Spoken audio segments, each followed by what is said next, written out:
Les portes du week-end s'ouvrent ce vendredi 16 décembre 2022. Mesdames, Messieurs, j'espère que vous allez bien. Bienvenue sur les antennes de For You Media Africa dans le cadre de votre programme On Remue l'Actu qui démarre à l'instant. Le sujet du jour nous conduit aux États-Unis, notamment sommet États-Unis-Afrique, lutte contre le terrorisme. Une enveloppe de 55 milliards de dollars promise, promise à l'Afrique. On en parlera durant cette émission avec notre consultant permanent, Monsieur Numbisi Wafou. On aura également l'avis de du seul coq de la basse-cour Komabité qui est sur ce plateau. On aura l'info du jour, on aura, si le temps nous permet, et l'image du jour. Bonjour Komabité. Bonjour Imamoto, bonjour à nos chers téléspectateurs, bonjour à toute l'Afrique, bonjour à ceux qui sont connectés sur For You Media Africa. C'était un réel plaisir de vous retrouver dans le cadre de cette émission On Remue l'actualité. Aujourd'hui, on va remuer l'actualité avec vous de bout en bout. On va parcourir donc toute l'actualité, que ce soit nationale ou internationale. De toutes les façons, c'est parti pour c'est 1h30 d'information en continu. Mais aujourd'hui, donc, on va parler en ce qui concerne donc l'information du jour. On va faire un tour en Centrafrique et là, on va reparler de ce sujet, de cet épineux problème donc du débarquement de l'armée française qui, depuis certaines années, est donc installée en Centrafrique. Mais on se rend compte qu'aujourd'hui, cette armée a donc décidé de rentrer, de faire donc plier bagages et rentrer donc en France. Vous l'avez sans doute deviné, il s'agit donc de l'armée française qui a décidé donc de rompre son action militaire du côté de la République centrafricaine. De toutes les façons, on va revenir tout à l'heure pour essayer donc d'éclaircir vos lanternes et puis on va essayer de comprendre en fait pourquoi aujourd'hui la France a décidé donc de partir définitivement de la République centrafricaine. Est-ce parce que la République centrafricaine n'a plus trop de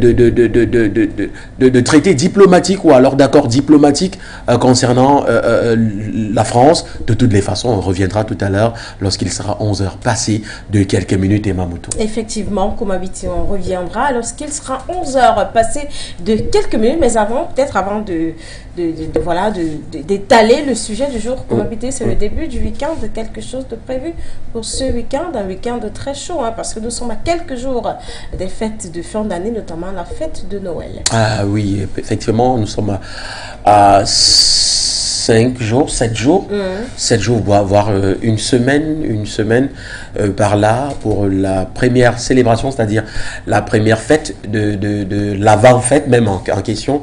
Il s'agit bien évidemment de la fête de Noël. Les préparatifs, oui, toujours en cours, oui, on attend. On espère que d'ici à là, on va pouvoir sourire avec les enfants de gauche à droite.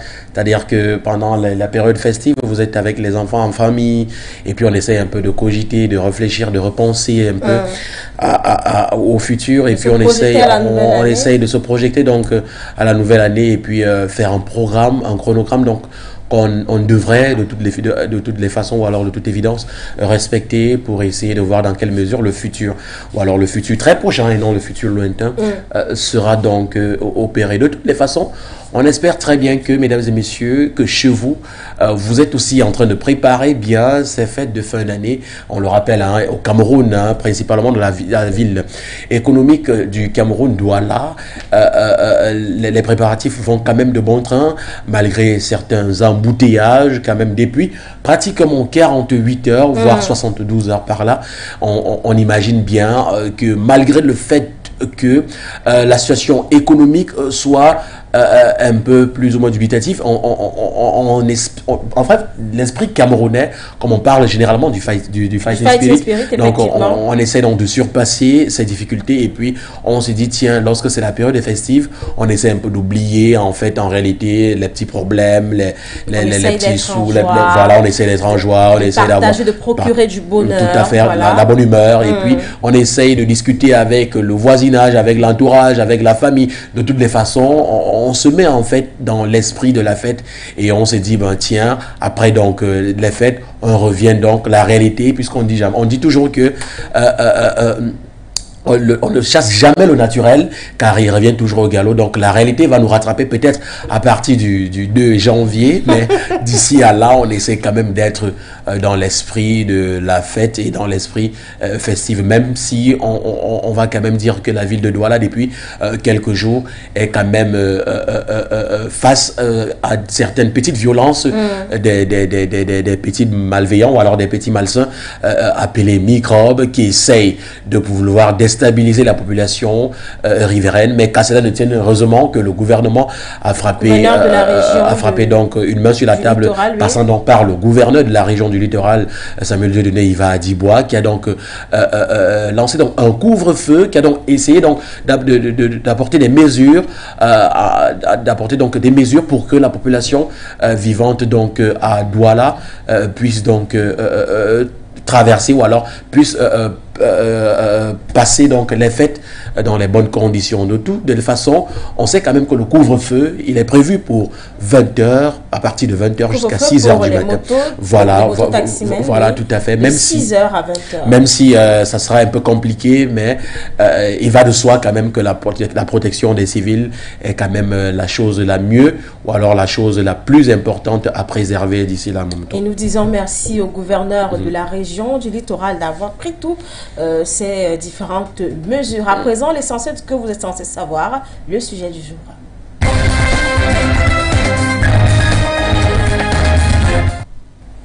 Le sujet du jour, je vous l'ai dit, nous conduit aux États-Unis, sommet États-Unis-Afrique, lutte contre le terrorisme, une enveloppe de 55 milliards de dollars promise à l'Afrique. Eh bien, les États-Unis déploient leur plus belle carte à l'Afrique durant le sommet États-Unis-Afrique qui se poursuit actuellement à Washington.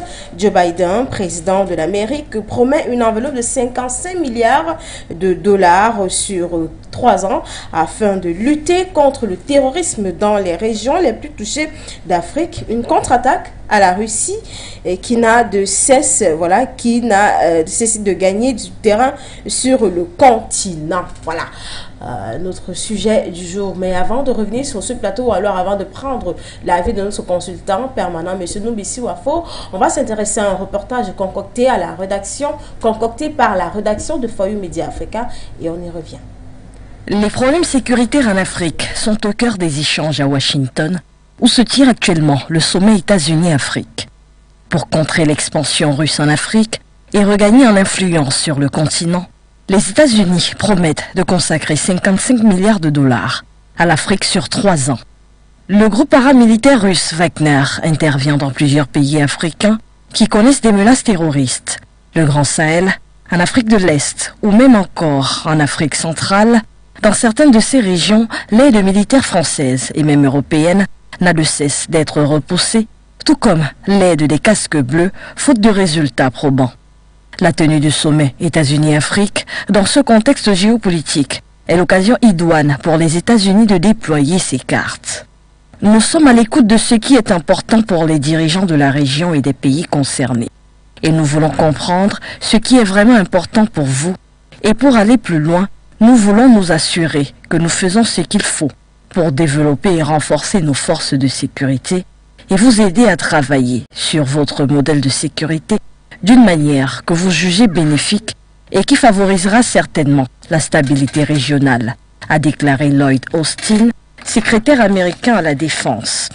Outre la sécurité, la question économique est également l'un, sinon le plus grand point focal de ce rendez-vous américain. Merci à la rédaction centrale de For You Media Africa d'avoir concocté ce reportage pour nous. Avant de prendre l'avis de notre consultant permanent, M. Noubissi Wafo, je m'adressais à vous. Comme habité, une nouvelle promesse, 55 milliards de dollars promise à l'Afrique par Washington. Vous y croyez? Eh bien, Moutou, les dés sont définitivement lancés. Du côté des États-Unis, on sait très bien quels sont les enjeux ou alors quels sont donc les enjeux de ce sommet États-Unis-Afrique. On sait très bien en réalité que les États-Unis ont besoin... Il faut préciser pour la lutte contre le terrorisme. Oui, que ce soit pour la lutte contre le terrorisme, que ce soit pour autre chose. Il faut simplement comprendre ici en réalité que les États-Unis étaient aussi comme dans les relations entre la France et l'Afrique. Maintenant, les États-Unis sont donc en train de jouer les cartes, on dit généralement jouer le tout pour le tout. Et si maintenant les États-Unis sont en train de jouer le tout pour le tout, il faut miser gros. Et quand on parle de miser gros, on parle notamment de cette promesse de 55 milliards de dollars. Dieu seul sait combien de millions ou alors combien de milliards de francs CFA. Ça pourrait être au Cameroun, si le Cameroun en bénéficierait bien sûr. Mais maintenant, on regarde maintenant dans le principe de la géopolitique et la géostratégie. Quel est le positionnement aujourd'hui des États-Unis par rapport à l'Afrique? On sait très bien que les États-Unis n'ont plus la totalité du pouvoir en Afrique, de même que l'Union européenne, on en a constaté. Et maintenant, quelle est donc la force qui essaye donc de prendre le dessus? Joe Biden est en train quelle est donc la force, voilà, renouer les liens avec l'Afrique? Oui, là on est d'accord, on est tous d'accord sur ce point. Mais maintenant, quel est le lien que les États-Unis essayent donc de rallier ici? On se souvient que depuis quand même quelques années ou alors quelques mois, avec beaucoup plus de précision, la Russie est en train de prendre les devants. Et quand la Russie donc est en train de prendre les devants, on se rend simplement compte que la Russie, qui n'a jamais colonisé un pays africain, à un moment donné est en train d'aider par contre les pays africains, et on se rend compte que si la Russie qui est en train d'aider les pays africains, la Chine va suivre. Et qui dit la Chine, je vous ai dit sur ce plateau la dernière fois qu'il y a un trio, c'est-à-dire que on voit la Russie au sommet du triangle, on va regarder à gauche ou alors on va regarder à droite, on va voir la Chine, et puis on va regarder donc à gauche, on va voir que c'est l'Afrique. Donc ça fait donc un triangle, et les États-Unis et l'Union européenne savent tous les deux que en réalité, si il y a donc ce trio, si ce trio réussit à se serrer, alors ça sera difficile pour nous de pouvoir contrôler l'Afrique. Donc la preuve aujourd'hui, on se rend simplement compte que les États-Unis sont en train de vouloir jouer les plus grosses cartes, et aujourd'hui ça c'est une promesse. On parle de 55 milliards de dollars, ça c'est une promesse. On se rappelle aussi que lors de la COP, la dernière COP 27, non, même pas la dernière COP 27, à Glasgow. Voilà, on se rappelle quand même que les États-Unis avaient fait une promesse de soutenir tous les pays africains, enfin, du moins ceux qui, ceux qui étaient vraiment engagés pour la lutte contre le changement climatique, chose qui n'a jamais été réalisée. Donc aujourd'hui, ici, les États-Unis ont décidé, ou alors on fait une promesse donc de 55 milliards sur 3 ans.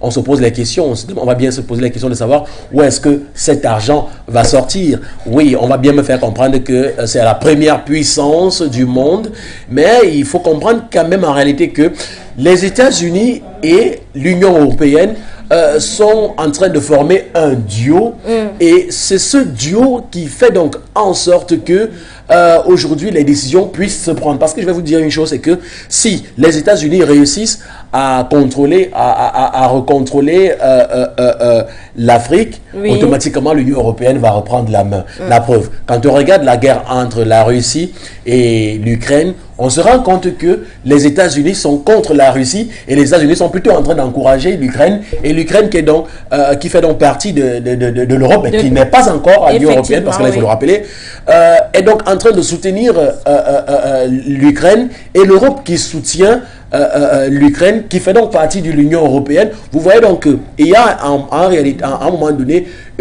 une triple ou alors une double alliance, c'est-à-dire États-Unis, Europe, qui est donc en train de se former, et la Russie qui se retrouve donc seule, et qui essaye donc à sa manière de pouvoir être en parfaite union, ou alors en parfaite collaboration avec l'Afrique et la Chine. Donc aujourd'hui, il est bien beau les relations entre les États-Unis et l'Afrique.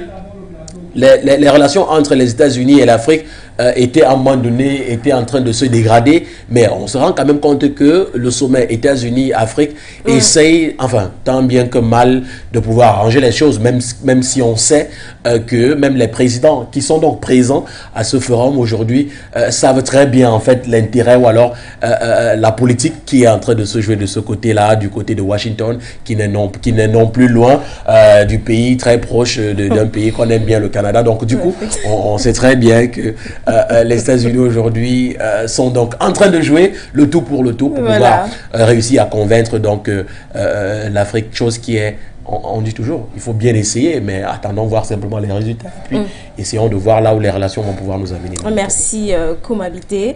Avant de revenir sur ce plateau, on va s'intéresser à un extrait de concocté par nos envoyés spéciaux du côté de Washington. Il s'agit de Sikenoumbe et Fekun. Après cet extrait, on revient sur le plateau.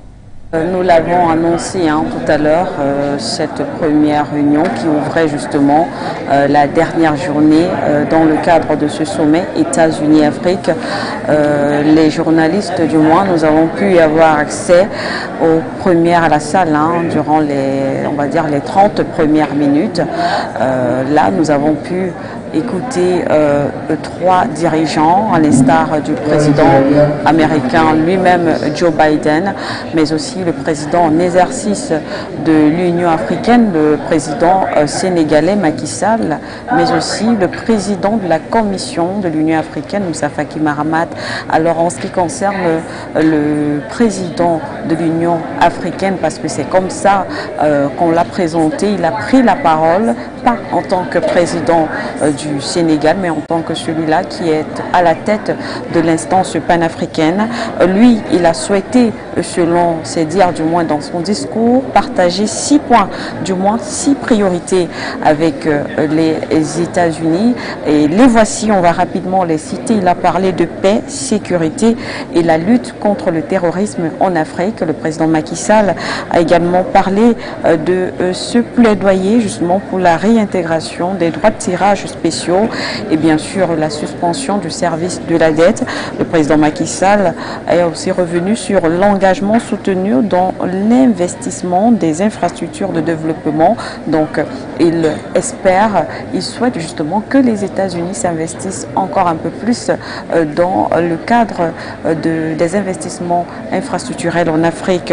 Il a également rappelé que l'Afrique reste attachée aux accords de Paris sur le climat, rappelons justement que c'est un continent qui ne pollue pas, du moins, contrairement, si on veut comparer aux autres États, ça tout le monde le sait. Alors il souhaite que les différents États, tels que par exemple les États-Unis, bien sûr s'en tiennent aux conclusions justement attachées aux accords de Paris sur le climat, afin que l'Afrique, qui ne pollue pas, subisse pas tout comme les autres. Le président Macky Sall également a rappelé que l'Afrique souhaite travailler avec les États-Unis pour combattre la crise alimentaire. On sait que c'est un sujet très important ici, c'est un sujet qui revient d'ailleurs depuis hier. On en parle ici dans le cadre de ce sommet, la crise alimentaire. Le Macky Sall l'a dit, il veut donc que les États-Unis travaillent davantage avec les États africains sur cette crise alimentaire. Ensuite, il a parlé de gouvernance mondiale plus juste, inclusive, tout en remerciant aussi le président américain de soutenir ce projet d'intégration de l'Union africaine au G20. Et pour sortir, le président Macky Sall a plaidé pour la levée des sanctions contre le Zimbabwe. On le sait, il y a des sanctions depuis plusieurs années déjà contre le Zimbabwe. Il est revenu là-dessus et a souhaité justement que ces sanctions soient levées contre ce pays. À sa suite, Moussa Faki Mahamat, cette fois-ci le président de la Commission de l'Union africaine, a pris la parole.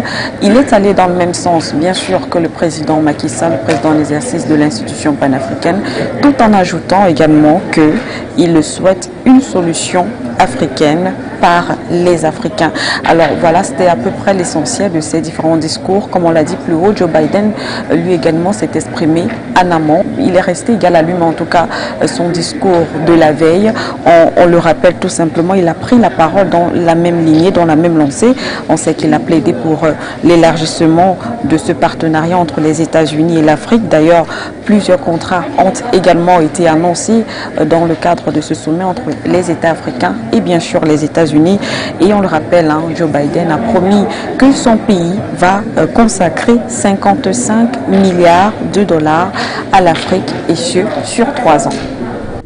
Merci à Sikin Doumbé, notre envoyé spécial voilà, à Washington pour suivre de près ce sommet États-Unis-Afrique. Notre confrère Nguéné nous a rejoint sur ce plateau. Bonjour Nguéné. Bonjour à vos motos, bonjour à Komabité, ainsi bien sûr qu'à tous ceux qui nous suivent à l'instant.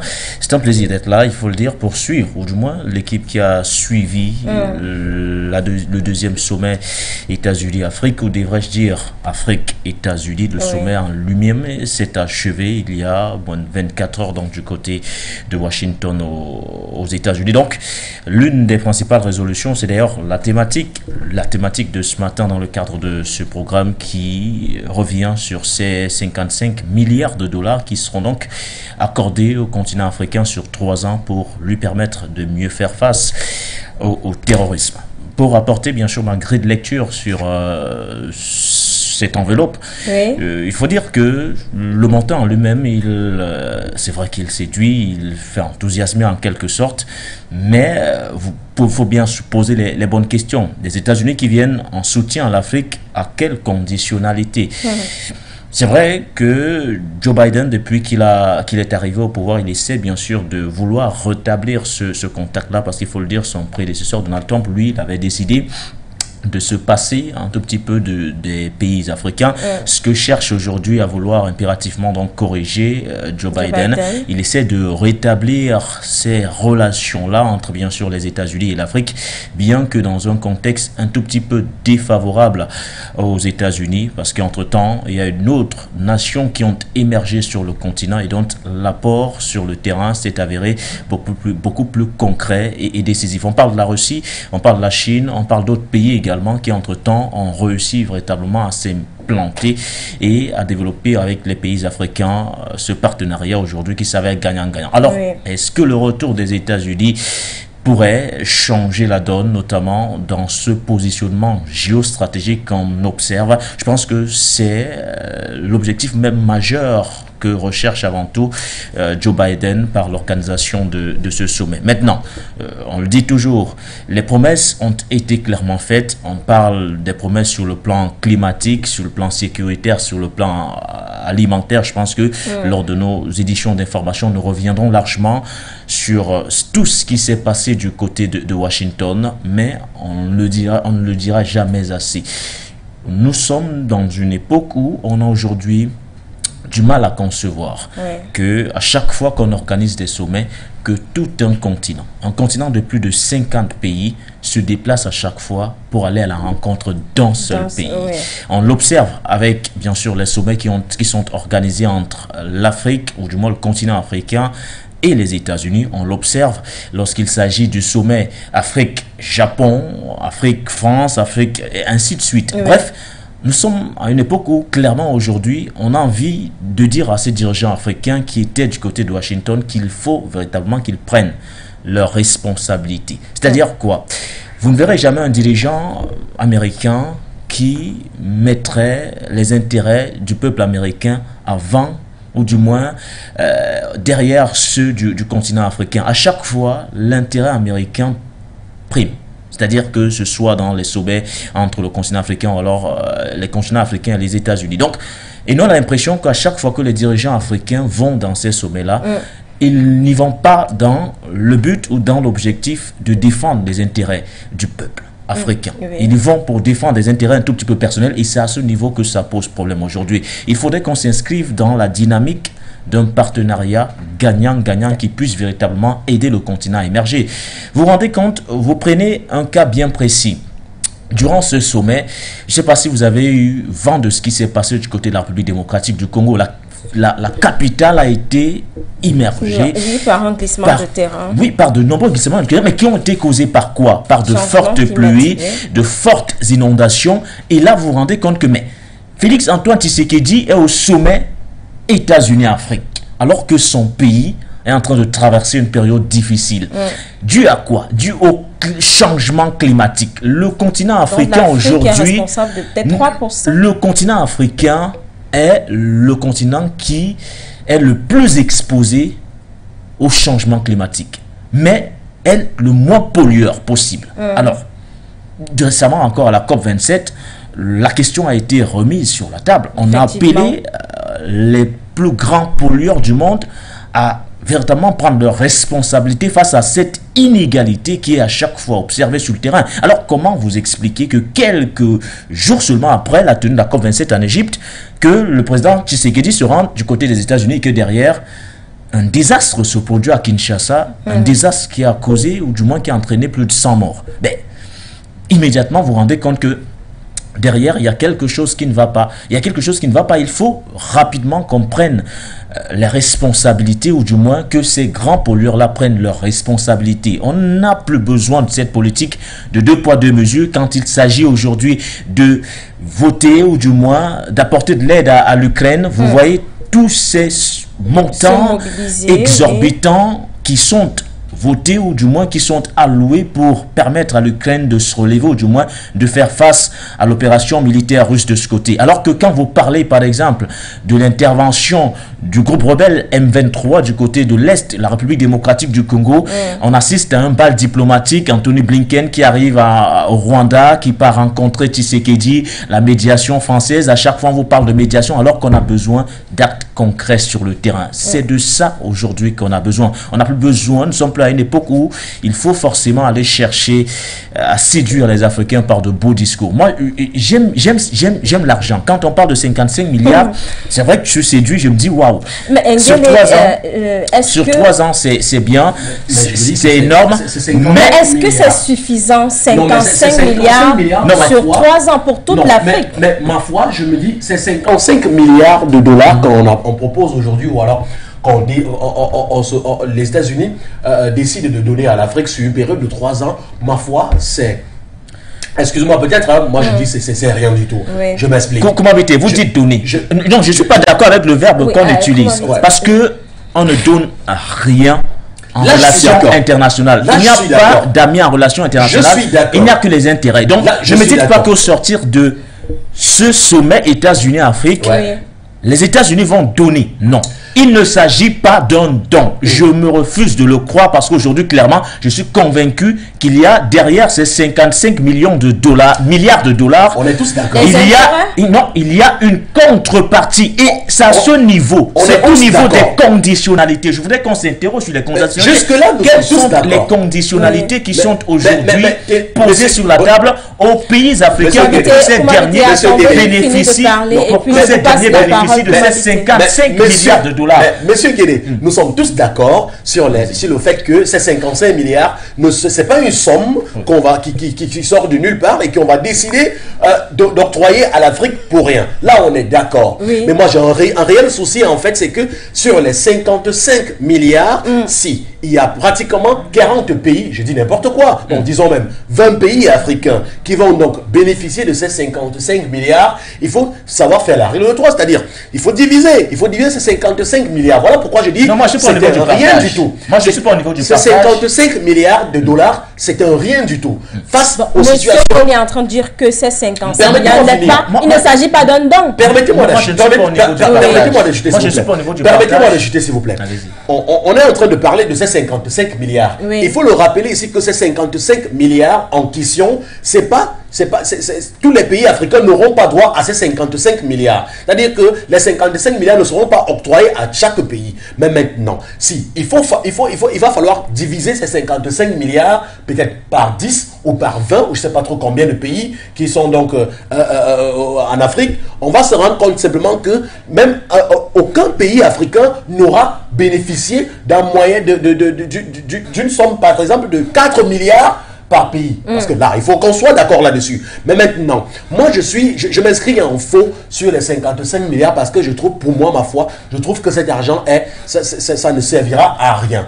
Puisque on a parlé de la dernière COP où les États-Unis ont décidé de soutenir tous les pays africains qui sont impliqués dans la lutte contre le réchauffement climatique. Cet argent, il est où? Il est nulle part. Aujourd'hui, la dernière COP, je crois que c'est la COP 21 en Égypte, on s'est rendu compte que... La COP 27, autant pour moi, on s'est rendu compte que les États-Unis ont toujours fait cette proposition, c'est-à-dire ils ont toujours décidé d'octroyer cet argent à l'Afrique, chose qu'aujourd'hui on n'a toujours pas eu de suite. Mais maintenant, les États-Unis reviennent donc sur cette affaire de 55 milliards qu'on va octroyer à l'Afrique. Pour moi, ma foi, c'est insuffisant. Pourquoi? Moi, je ne suis pas au niveau. Je ne suis pas au niveau du partage. Je suis d'accord. Je suis pas au niveau du partage. Je suis d'accord que cet argent, je suis d'accord que cet argent, ma foi, n'est pas un argent c'est pas un don. Là, on est d'accord. Parce que là, il s'agit quand même des relations, des relations plutôt politiques, et non seulement des relations politiques, mais des relations géopolitiques. Pourquoi? Parce que si les États-Unis, la dernière fois, on a parlé de ça sur ce plateau, que lorsque la France décide de soutenir le Niger à hauteur de pratiquement, je pense, on parlait de 31,4 milliards d'euros, on s'est posé la question, mais d'où va sortir cet argent? Si déjà un pays comme la France décide de soutenir le Niger avec une somme pareille, c'est-à-dire une somme colossale de 31 milliards d'euros, à un moment donné, il faut réfléchir. Mais maintenant, les États-Unis, qui sont donc une grande puissance du monde, se proposent donc de venir octroyer une minable somme de 55 milliards. Ma foi, c'est simplement pour dire que à un moment donné, les présidents ou alors les dirigeants africains n'ont pas encore compris, en fait, n'ont même pas encore pris l'ampleur de la situation. Merci, pourquoi? Permettez-moi, je vais jeter par là. Pourquoi? Parce que dans les normes, avec tout ce qui se passe en Afrique ces derniers jours, avec tout ce que ces pays occidentaux viennent piller en Afrique, mais maintenant, c'est sincèrement par là, 55 milliards de dollars, ma foi, c'est rien du tout, parce que seulement les États-Unis peuvent récupérer ça en une journée. Moi, je ne suis pas sur le partage, et je me refuse également de penser que tel pays va bénéficier de tel autre montant. Moi, le partage en lui-même ne m'intéresse pas, c'est la contrepartie derrière. C'est-à-dire, ce que les États-Unis vont gagner derrière ces 55 milliards de dollars qui sont aujourd'hui promis au continent africain. Je me dis, regardez le scénario, par exemple, qui nous a été servi du côté de Washington aux États-Unis. Moi, je reviens sur l'attitude de nos dirigeants. Parfois, c'est là où je me dis, est-ce qu'ils y vont vraiment parce qu'ils veulent défendre les intérêts du continent, ou alors est-ce qu'ils y vont parce qu'il y a leurs propres intérêts qui sont engagés, ou du moins, ils veulent sauvegarder les intérêts de ceux qui les ont placés où ils sont. Regardez le scénario que un monsieur comme Nana Akufo-Addo nous sort du côté de Washington. Je ne sais pas si vous êtes au parfum. Nana Akufo-Addo, qui est pourtant censé représenter les intérêts du Ghana et de la sous-région ouest africaine en général, en tant qu'un ancien d'ailleurs président de la CEDEAO, il arrive du côté de Washington. Il nous sort un problème du Burkina Faso et il se met à nous parler du groupe militaire Wagner. Mais ça sert, je me pose les questions de savoir si on va continuer à se rendre dans ce genre de rendez-vous en rang dispersé, ou alors on voudrait plus que jamais prôner une sorte d'unité. Vous ne pouvez pas vous retrouver à Washington où on parle des intérêts du continent et vous vous mettez à parler mal d'un autre pays censé pourtant être un pays frère, qui est le Burkina Faso. Nana Akufo-Addo nous sort comme quoi il y aurait aujourd'hui un groupe paramilitaire russe dénommé Wagner qui est en train de sévir et qui commet des exactions du côté du Burkina Faso, et il s'oppose à cela clairement. Donc aujourd'hui on se rend compte que certains y sont allés certainement pas pour défendre les intérêts du continent, mais pour défendre leurs propres intérêts et pour plomber encore un peu plus certains pays du continent. Et c'est pourquoi tout à l'heure je parlais du 2 poids 2 mesures, parce que certains pays du continent, je parle du Mali, je parle du Burkina Faso, je parle de la Guinée Conakry, je ne veux pas citer l'Érythrée parce que on le sait, les États-Unis ne sont pas avancés avec ce pays-là, mais d'autres pays n'ont pas été conviés à cette rencontre-là, et pourtant aujourd'hui on voudrait nous parler. Bon, les États-Unis ont affirmé qu'ils sont sous sanction de l'Union africaine. Ça c'est clair, ça c'est clair aujourd'hui. Mais moi je vous assure que quand vous regardez le continent aujourd'hui, clairement, tout ce qui se passe, vous ne pouvez pas exclure des pays comme le Mali, le Burkina Faso ou encore la Guinée, qui sont en train d'insuffler un vent nouveau à ce dynamisme-là, à ce panafricanisme-là qui se veut grandissant aujourd'hui. Donc clairement, je m'inscris en faux et je me refuse de croire que ces 55 milliards de dollars que promettent les États-Unis aujourd'hui soient clairement un don, parce que je suis conscient et clair là, il y a des conditions derrière et je ne demande qu'à découvrir ces conditions. Merci, merci Nguéné, merci également à vous, Koumabité. On a notre consultant permanent en ligne, Monsieur Noubissi Wafo, bonjour. Bonjour Monsieur Noubissi Wafo. Merci Merci, bonjour à tous ceux qui t'entourent en studio, bonjour aux techniciens, bonjour aux millions de téléspectateurs de Forum Média. Bonjour à tout le monde. C'est un plaisir de vous avoir, de vous recevoir ce matin. Monsieur Noubissi Wafo, le sujet du jour nous a conduit aux États-Unis, notamment sommet Afrique-États-Unis lutte contre le terrorisme, une enveloppe de 55 milliards de dollars promise à l'Afrique. Monsieur Noubissi Wafo, une nouvelle promesse. Vous y croyez, Monsieur Noubissi Wafo? Bon, le problème, ce n'est pas d'y croire ou de ne pas y croire pour moi. Le problème, c'est en quoi est-ce qu'une enveloppe comme celle-là peut être utile à l'Afrique dans sa détermination supposée à lutter contre le terrorisme. Parce qu'il faut que les Africains arrêtent de penser que leurs problèmes ont des origines exogènes et par conséquent, les solutions à ces problèmes seront des solutions exogènes. Non. Les problèmes africains ont d'abord des origines endogènes et par conséquent, les solutions ne peuvent qu'être endogènes. Parce que voyez-vous, que l'on nous donne des milliards de dollars pour lutter contre le terrorisme, si nous ne savons pas nous-mêmes identifier quels sont nos problèmes et les résoudre sur le terrain, en quoi est-ce que ces milliards de dollars-là nous servira? J'ai envie de dire rien. Vous savez, je suis dans ce pays, dans ce Cameroun, et il y a un adage connu chez nous qui dit: vous ne pouvez pas laver quelqu'un qui ne soit pas en train de se frotter le corps et cette personne arrive à être propre. Non, ce n'est pas possible. Donc, le problème, c'est nous-mêmes. Et cette enveloppe que l'on dit mettre à la disposition de l'Afrique, il faut déjà souligner que ce n'est pas un don, même si on se comporte relativement au discours des relations internationales comme s'il s'agissait d'un don. Non, ce n'est pas un don. C'est quelque chose qui a une contrepartie. C'est-à-dire que les Africains devront payer, ça devront rembourser d'une manière ou d'une autre. Et ces remboursements-là que les Africains doivent faire, c'est même des remboursements qui sont généralement plus coûteux que ce que nous avons reçu. Et le problème, à notre niveau, c'est que ce sont ceux-là qui nous donnent ces aides-là, qui nous disent encore comment nous devons les utiliser pour lutter contre le terrorisme.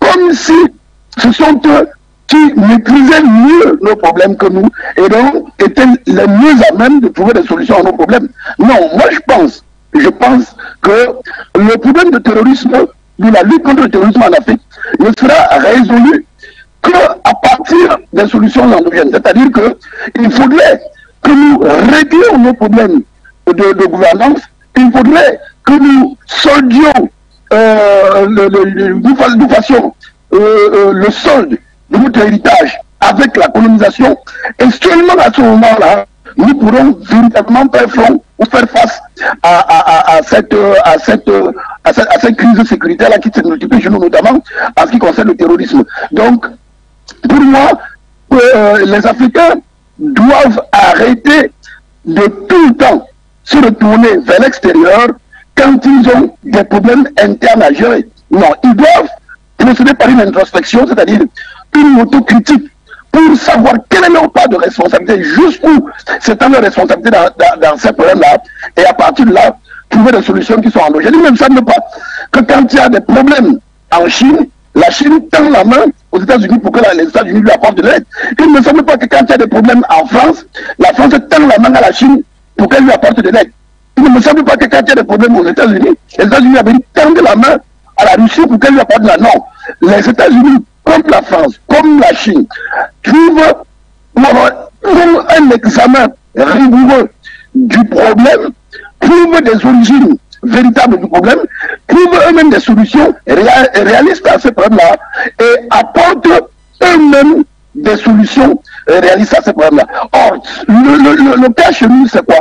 C'est que chaque fois que nous avons des problèmes, quelle que soit la nature de ces problèmes-là, on se retourne vers l'extérieur pour solliciter des solutions de cet extérieur-là, qui très souvent n'a rien à foutre de ce que nous avons des problèmes, qui très souvent profite même de ce que nous avons des problèmes, c'est-à-dire que de ce que nous serons fragiles et que nous serons faibles toujours. Je vais préciser que dans l'arène des relations internationales, aucun pays puissant l'aidera un autre à être aussi puissant que lui. Donc, les pays puissants ont tendance à s'accrocher à leur puissance, sinon à devenir plus puissants, et à faire en sorte que ceux qui peuvent être habités par l'ambition, même légitime, de leur rivaliser du point de vue de la puissance, soient fragilisés, et comme ça qu'ils aient le droit de régenter, que ce soit de façon logique ou illogique, l'ensemble de la planète, l'ensemble du monde. Donc voilà comment ça se passe. Et tant que nous n'avons pas cette lecture réaliste, tant que nos dirigeants ne vont pas se mettre à l'école du réalisme pour véritablement comprendre que les problèmes africains ne trouveront leur solution qu'en Afrique et par les Africains, nous ne serons pas sortis de l'auberge.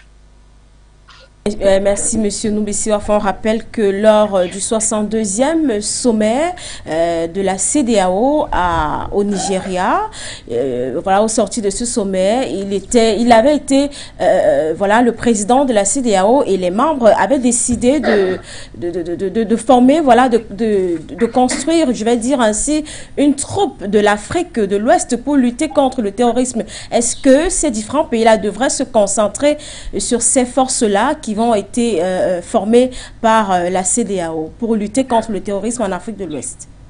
Bien sûr que c'est une solution louable. Maintenant, il faut chercher à savoir qui sont ceux qui tirent les ficelles d'une solution comme celle-là qui a été proposée, qui a priori est la solution idéale, est la solution logique. Est-ce que ce sont les Africains eux-mêmes qui pensent cette solution-là? Est-ce que ce sont eux-mêmes, en Afrique de l'Ouest, qui vont mettre en exécution ces solutions-là?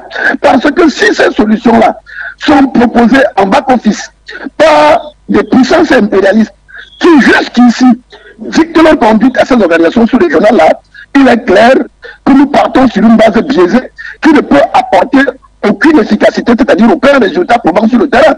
Donc, c'est tout à fait normal que les peuples décident par eux-mêmes de ce qu'ils vont faire de leur destin.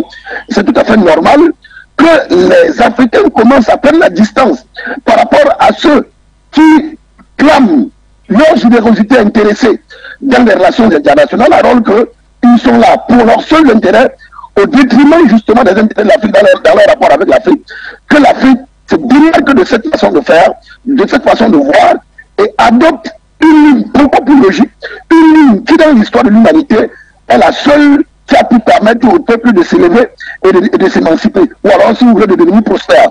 Tant que, je dis encore une fois, tant que nous ne serons pas revenus à ces fondamentaux-là, eh bien, nous aurons encore des jours sombres devant nous pour longtemps encore. Donc, que les Africains de l'Ouest, ou alors que la CEDEAO décide de mettre en place une force pour combattre le terrorisme, c'est une bonne chose, à condition, pour ma part, que cette force-là soit pensée par les Africains, par les personnes concernées, c'est-à-dire les membres de la CEDEAO, c'est-à-dire les populations de l'Afrique de l'Ouest, à condition que les moyens qui vont servir ces forces-là soient trouvés par ces dirigeants de l'Afrique de l'Ouest sous l'inspiration de leur population, à condition que cette démarche-là ne soit pas polluée par des ambitions exogènes qui sont essentiellement nocives à toutes les opérations intérieures, ou à, si vous voulez, à toutes les opérations qui, en principe, devraient apporter le salut aux peuples africains. Pour cette intervention. Merci, merci à tous ceux qui nous ont écoutés ce matin. Au revoir. Nous vous souhaitons un excellent week-end. Merci à vous. Meilleur à vous également là-bas. Merci. Voilà, Guéné, quelque chose à dire après cette intervention de... Autant je suis d'accord avec M. Noubessi Wafo que la solution aujourd'hui, la solution au terrorisme, du moins, qui sévit dans certaines parties du continent, notamment en particulier au Sahel, peut être purement endogène, c'est-à-dire notre capacité en tant qu'État à pouvoir mettre en place des dispositifs, voire une armée qui pourrait bien sûr nous permettre de barrer définitivement la route à ces groupes djihadistes qui opèrent à travers le continent. Autant, je voudrais également qu'on se pose les bonnes questions quand on évoque surtout cette enveloppe de 55 milliards de dollars promise par les États-Unis sur une période de 3 ans à l'Afrique. Alors, il faut se poser les bonnes questions, Moto. Il faut se demander que gagnent les États-Unis à voir le terrorisme disparaître, ou du moins à ce que le terrorisme ne soit plus d'actualité sur le continent. Un pays qui entretient le terrorisme, qui le nourrit pratiquement, ne peut pas vous promettre du jour au lendemain une enveloppe en vous disant, oui, clairement, je voudrais que vous puissiez mieux faire face au terrorisme. Aujourd'hui, ce n'est pas un secret pour qui que ce soit, nous le savons tous. Ces puissances occidentales-là entretiennent ce terrorisme-là. La France, on l'a vu à une certaine époque avec l'intervention en Libye en 2011 et tout ça, c'est eux la cause de tout ce qui se produit aujourd'hui au Sahel. Donc, des puissances impérialistes qui entretiennent le terrorisme, qui arment même ces groupes terroristes qu'on rencontre sur le terrain, parce que même la situation, du moins, ce qui se vit aujourd'hui à l'est de la République démocratique du Congo, on va vous dire, oui, Anthony Blinken est venu rencontrer Tshisekedi, il est allé rencontrer Paul Kagame au Rwanda et tout, mais clairement, vous sentez que les États-Unis sont derrière pour tirer les ficelles d'une éventuelle balkanisation de la République démocratique du Congo, parce que à l'intérieur, il y a des enjeux géostratégiques et géopolitiques qui se jouent. Donc, un pays qui entretient le terrorisme ne peut pas vous dire du jour au lendemain, je vous donne une enveloppe pareille pour vous permettre de mieux faire face à ce terrorisme. Moi, je pense que clairement, c'est un jeu de dupes auquel il ne faudrait pas... Mais ce n'est pas un secret.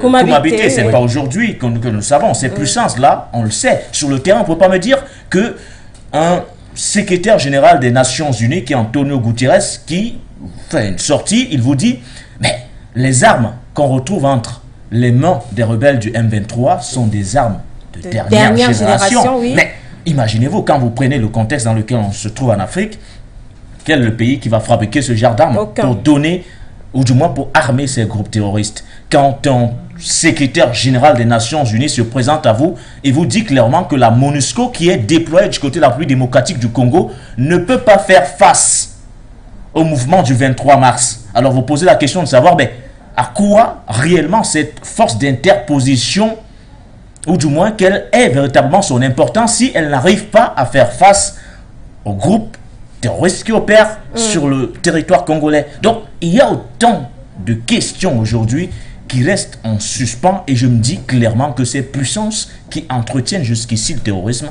ne peuvent pas vous dire qu'elles vont vous aider à endiguer ou à éradiquer définitivement ces groupes djihadistes qui opèrent. C'est un jeu de dupes auquel nos dirigeants, les dirigeants africains, ne doivent véritablement pas se livrer. C'est pourquoi je parle de 55 milliards de dollars. Oui, c'est une manne, mais à quelle conditionnalité? Là, c'est la question qui vaut cher. On en saura peut-être très bientôt, Guéné, mais avant, on va prendre l'info du jour, et c'est une histoire de Koumabité. On reviendra sur ce plateau. L'info du jour avec Koumabité.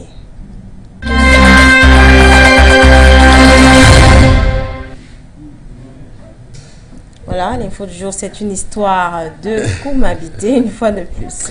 Voilà, et Mamouto, une fois de plus, l'information du jour de ce matin nous conduit donc en République centrafricaine, où l'armée française décide donc de partir du pays, c'est-à-dire que en image, vous voyez donc la France qui décide donc de retirer toutes ses troupes donc en République centrafricaine. Une information donc qui arrive à point nommé lorsqu'on sait, ou alors lorsqu'on connaît les relations qui entretiennent la République centrafricaine et la France, d'autant plus que les relations entre la France et certains pays de l'Afrique, d'après donc les informations reçues après le départ des dernières troupes françaises de Bangui, les Centrafricains attendent donc des autorités qu'elles prennent définitivement leurs responsabilités pour assurer la stabilité du pays. Jeudi, 47 soldats d'une unité de soutien logistique sont montés à bord d'un avion de transport du C-130 à l'aéroport donc de Bangui, la capitale. Il était donc ainsi les derniers d'un contingent français de 130 personnes donc qui sont partis de la République centrafricaine.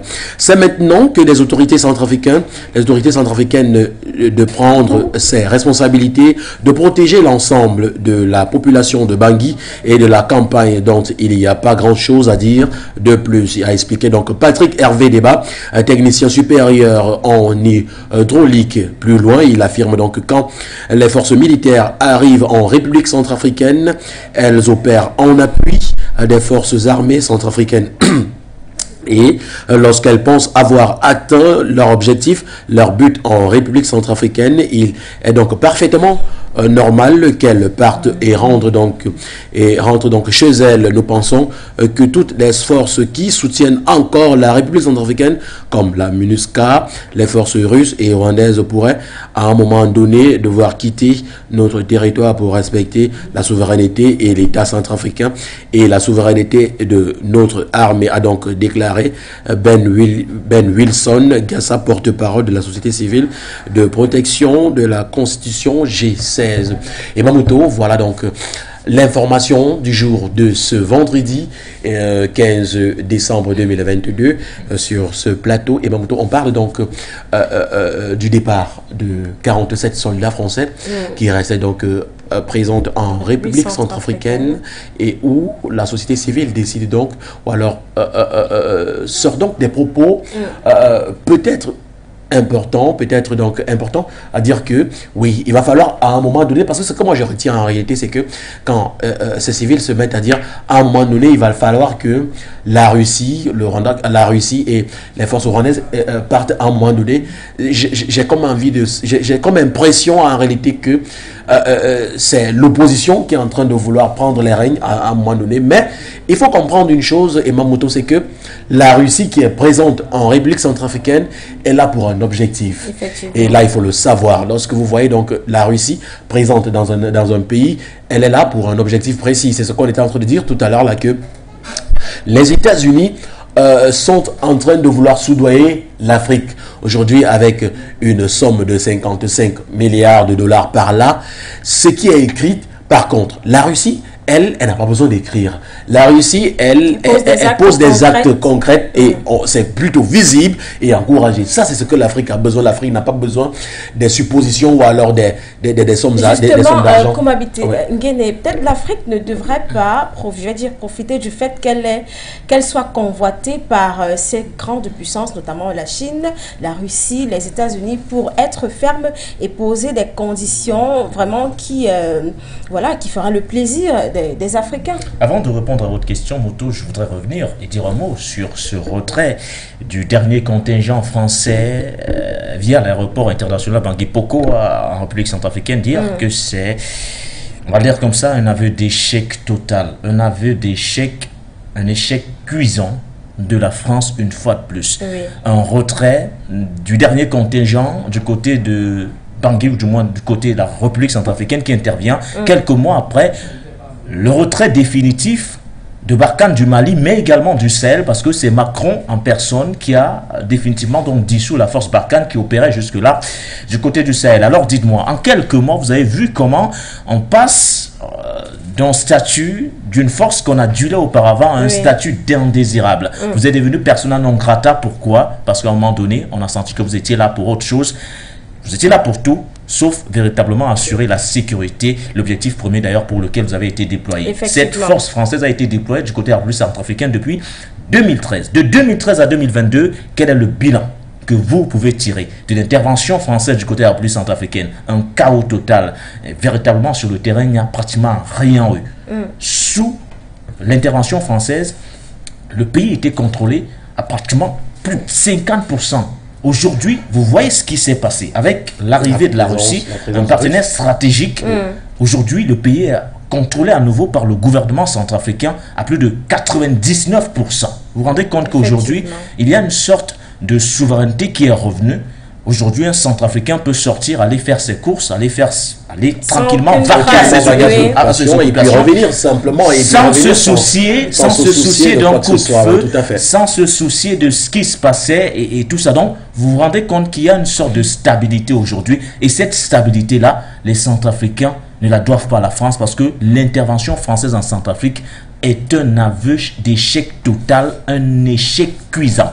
C'est qu'on observe exactement au Sahel, ce qu'on observe même au Mali, ça a été un échec. Partout, au Burkina Faso, ça a été un échec. C'est pratiquement un échec. Maintenant, pour revenir à votre question sur le fait que le continent africain soit aujourd'hui en position de force. Oui, ça nous le savons. Et je pense que c'est à ce niveau que se jouent particulièrement toutes les cartes aujourd'hui, c'est-à-dire quelle sera la capacité du continent, du moins des dirigeants africains, à pouvoir mettre cet avantage-là sur la table afin de mieux renégocier nos contrats de partenariat, que ce soit avec la Russie, que ce soit avec la Chine, que ce soit avec la Turquie, bref, toutes ces puissances-là qui viennent parce que l'Afrique est convoitée, effectivement, oui, courtisée. Mais quand vous êtes en position de force, et Mamoto, quand vous vous sentez belle dans votre peau, même quand un gars vous siffle en route, vous avez un comportement que vous affichez clairement. Donc, vous vous sentez en position de force et clairement, vous vous mettez dans des dispositions qui vous permettraient d'être à chaque fois devant et de pouvoir bien sûr faire valoir vos cartes à fond. Donc, c'est à ce niveau que l'Afrique aujourd'hui, c'est dans ce contexte que l'Afrique se situe, c'est-à-dire nous sommes dans une position de force, mais le souci c'est qu'on a du mal à faire valoir cet avantage-là. Pourquoi on a du mal à faire valoir cet avantage?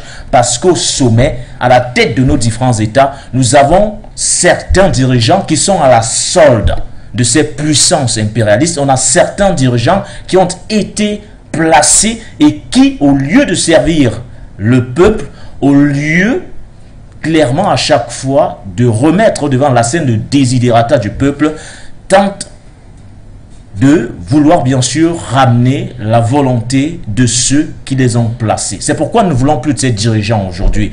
Ces dirigeants qui n'ont de noir que leur peau, mais à l'intérieur, c'est, je ne sais pas trop de quoi je pourrais qualifier cela. Donc aujourd'hui, nous sommes dans une position de force. Prenez par exemple, je vais vous prendre un exemple palpable aujourd'hui qui, franchement, nous met dans une situation confortable. Prenez le gaz algérien aujourd'hui. Vous vous rendez compte que avec toutes les sanctions que l'Union européenne a infligées à la Russie, elle se trouve asphyxiée carrément aujourd'hui en termes de gaz et est obligée de faire recours en Algérie pour tenter bien sûr de garder la position de force algérienne aujourd'hui en termes de gaz. Et d'ailleurs, ça, ce n'est pas un secret parce que, pas plus tard que hier, le président algérien, Abdelmajid Tebboune, a annoncé que les exportations seront doublées en 2023. Ça montre à suffisance qu'il y a certains pans sur lesquels on doit pouvoir capitaliser, maximiser. Et quand je parle d'un pays comme l'Algérie, je parle notamment du gaz où l'Algérie peut clairement renégocier tous ses accords. On parle de Catherine Colonna qui est arrivée du côté du Maroc pour préparer une éventuelle arrivée d'Emmanuel Macron de ce côté. Donc autant de choses. Le sous-sol, la République démocratique du Congo est suffisamment riche. Alors si les États-Unis veulent aujourd'hui clairement poursuivre leur avancée de ce côté,